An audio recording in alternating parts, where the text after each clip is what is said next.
Hello everybody, this is Odd Job Entertainment bringing you another video, and we are continuing our Connie redesign. And I've got a couple concepts I want to talk to you about because we are approaching a point in this redesign where we're getting into the nitty-gritty details. And we are designing this Connie at 1/100th scale. I mentioned this probably in each of these videos, but just to kind of recap, the constellation in the game is 61 meters in length. And so 1/100th scale means that we are building this model to be 61 centimeters.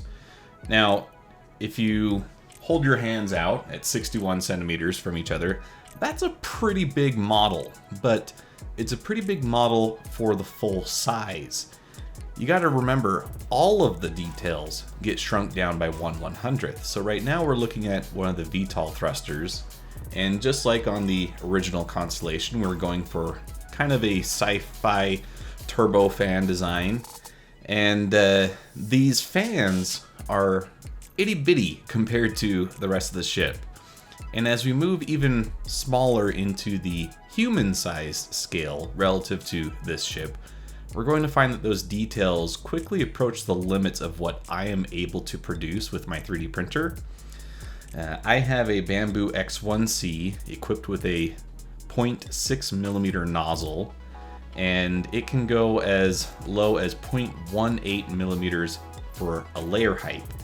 So in theory, the smallest detail that I can reliably print is 0.6 millimeters in diameter. So that's pretty small, but it's not as small as some of the stuff that we're looking at here. And jumping ship on that literally for just a moment, here we're working on making a snap fit design for the turret mount. So that's what these cutouts on the lipped sections are for. The idea is that you should be able to plunge this into the holes that are meant for the turret, and then it should just stay there. As for mounting the guns itself, I anticipate that this is going to be something that people will want to change quite frequently once the model is available. So we're just going to have those be some press fit pegs for the moment. I don't think that they need to be anything more complex than that. And here we're just playing around with a couple different shapes. Eventually I land on a design that I rather like for the turret, but we'll watch that play out in the background while we keep talking. But like I was saying, the smallest detail that I can print is a spherical shape with a 0.6 millimeter diameter. That is small, but it's not small enough for some of the details that we have here. Think about the size of your hand, for instance. Now, I just measured my hand, and if I measure from the side of my knuckle of my index to the side of my pinky knuckle, so basically measuring the width of my palm, that's 90 millimeters. If we divide that by 100 to get our scale, a relatively average sized human hand is going to be 0.9 millimeters. So grab a ruler if you need to and take a look at how small 0.9 millimeters is.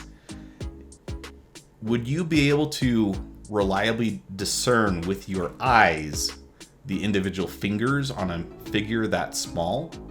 And to put this in perspective, I've got a little picture here that I want to put up. Here is a model, or various models in different scales. The 1/100th, the 19 millimeter tall model, is about the size that we're shooting for here. And 19 millimeters is really small. So when you think of how small this character's pinky would be, are you going to be able to see that, especially with your...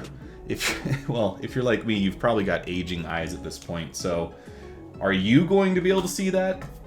Probably not. Now, the reason I bring this up, especially as we're working on something like the guns here in this case, I'm not able to machine a proper hollow barrel that would be required for making a weapon look more functional at this scale, but it's also getting beyond the point of what a practical detail is. We're talking very small measurements. Is the average person going to notice if the barrels of this gun are hollow or not? Now, I'm somewhat hoping that there's some trolls in the comments section saying, oh yeah, I could totally see, and I'm going to point it out every time now. Because you know what? That'd be good for engagement, but realistically, no one's going to know. Same thing also applies to the VTOL thrusters, the navigation thrusters that we'll be adding, and even some of the details on the chairs that we'll be adding here in a little bit. So I guess I mentioned this because I've been waffling a lot, going back and forth on how much detail I should put into this model. There's only so much detail that I can actually manufacture, and in theory someone with a resin printer could get a lot more detail, but would it be able to be appreciated when it's printed at full scale? Probably not. And so when you're designing a toy like this, it presents some interesting aesthetic challenges that I haven't really had to think about with more of the functional things that I design most of the time. How much detail is worth investing into a model? How much is going to be able to actually be appreciated by the end user? It's a very similar concept to levels of detail in a video game. From a distance, can you tell which way a navigational thruster in Star Citizen is oriented? Not likely. And so certain details like that get ignored by the game as a way to save resources, and the player never notices the difference, right? Assuming that things are designed well, of course. And so I could invest the time to make each of these fins have exactly the right angle relative to their position to simulate some kind of force implied by their positioning. But at the end of the day, these fins are less than 1 millimeter in thickness. No one's going to be able to take a reliable measurement and look at that and determine what angle they're oriented at. No one's going to care that much, right? And another detail I wanted to talk about is the concept of accuracy versus precision. Accuracy can be thought of as if you shoot 10 darts at a target, and in fact I'm going to put an image on screen that kind of illustrates this point.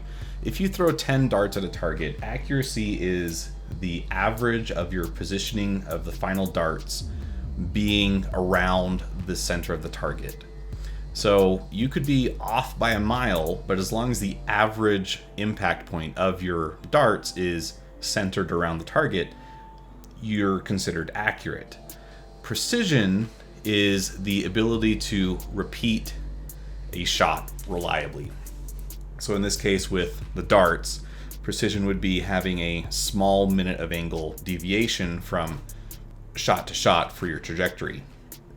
Precision does not necessarily mean, though, that you're centered on the target. You can be precise but not accurate, just as you can be accurate but not precise. And when we're talking about machining, generally you want a combination of the two, but there's going to be a limit in both categories of what you are actually capable of. In my case, I've found that my printer, for instance, is generally more accurate than it is precise. Like I said, I use a 0.6 millimeter nozzle, and yeah, I can step that down to a 0.2 millimeter nozzle, but it will dramatically increase my print times, and it leads to other problems like clogging and stuff like that I just really don't want to deal with. So I stick with the 0.6 millimeter because it's generally pretty good for everything that I want to do. But that's sacrificing a bit of precision at the same time, right? So I'm making my printer less precise by using a bigger nozzle, but the accuracy is something that's kind of inherent to the printer. That's not changing when I change the nozzle. The precision in this case, the accuracy in this case is if I tell it that a object is 100 millimeters in length, is it going to print a 100 millimeter long line? And in my experience, my printer is pretty good at that. It's at least beyond the capabilities that I can measure with my calipers now. I don't have the super expensive Mitutoyo calipers. I would like to get those at some point. I'm just using a $25 pair of Huskies, but if I take a look at my screen here, it's supposed to be accurate to 1/100th of a millimeter. And in my experience, my printer gets pretty close, within a few hundredths of a millimeter, which is pretty good. But for the precision, like I said, we're making that sacrifice. We're using a 0.6 millimeter nozzle, so that ultimately limits how precise the printer can be. And in this case, it limits how small of a detail you can make. I could reliably position the nozzle where that detail should be, but the ability to make it appear is the major limitation there. In a previous video, we looked at making different configurations, particularly with the engine modules for the ship. We're doing a similar concept here with the different seats that are going to be in the cockpit. So here we're working on what's going to be the base model. And then from this base model, we're going to extrapolate some further refinements to differentiate between a co-pilot seat and then the main pilot seat. And we'll do that by adding extra console screens, different details, and stuff like that. But they all derive from this base configuration.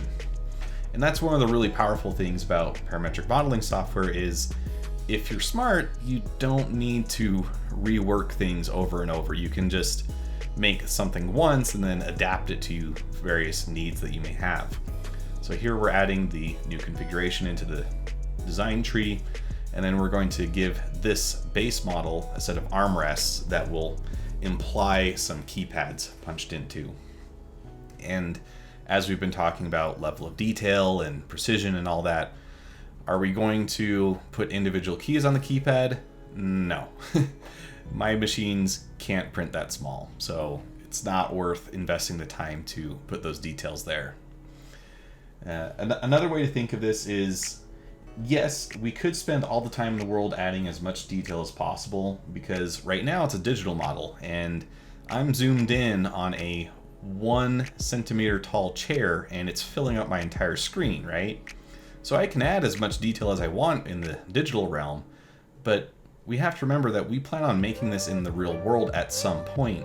And so when it gets pulled out into, real materials and something that you can hold in your hand, that becomes the major limiting factor. You can't appreciate all those details that you can in the digital space.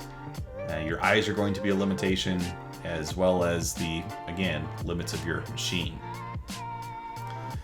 But it's at this point that I actually want to issue you guys a challenge. And by this point, we've gone over quite a few concepts when it comes to basic design principles within SolidWorks. And there are a few details that do remain to be made on the Constellation. And so I'm going to be uploading the assembly file and the step files for the Constellation on the Discord, as well as in a couple other locations, so that they'll be easy to find. And I'm going to leave it up to you guys to finish out some of those details. What we still have left to do is we need some more decorative struts for connecting the engines to the main body. And, I should correct myself a little bit. It's not going to be the full ship model. I do want to maintain a little more control over that. I don't want to just see this re-uploaded hundreds of times on MakerWorld. But I'm going to upload some basic dimensions so that you can extrapolate your own designs and design better struts for the engines, better thruster cone designs for the main engines, as well as a few other key details. And I want to see what the community can come up with. Hopefully this series has been educational for you so far. And if you're looking for a challenge to get your feet wet in parametric modeling, here you go. This is your sign. Now, I'm thinking about turning this into a contest of sorts, but I'm not quite sure what that will be yet.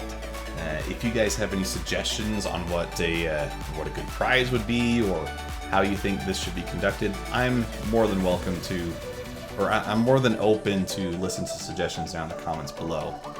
Here we're working out some final details on the pilot seat, and you know, if you think about the assets that are available to us in Star Citizen, they are significantly more detailed than what I'm working out here, right? But hopefully by this point, you should recognize that beyond just being an excuse for not having to put in all those details myself, there's just not that much work that we're going to be able to see when this is actually printed in real size. For adding a little bit of an overhead display, and an RSI ship would probably actually have the seats hanging from the ceiling. That's how they are in most of the other ships. In this case, I've opted to have them be pegs in the floorboard, and that's really just from a practicality standpoint. The ceiling is going to be printed in some clear resin, and I just don't have a good way of getting a reliable matrix to attach these things to that's not going to be super delicate. So this is just a way to make things a little bit more robust. And here we are coming up on the end of this design session, so I'm going to put some images on screen of how it turned out towards the end. And I'm going to leave it off here and let you guys just appreciate the results of what we got. Like I said, leave a comment down below of what you think would be a good reward for a contest should we go that route. And hopefully we see a lot of entries from different members of the viewer audience on how to finish out this ship. We've come a long way. I think the Constellation's looking rather good, but I'm excited to see what you guys come up with.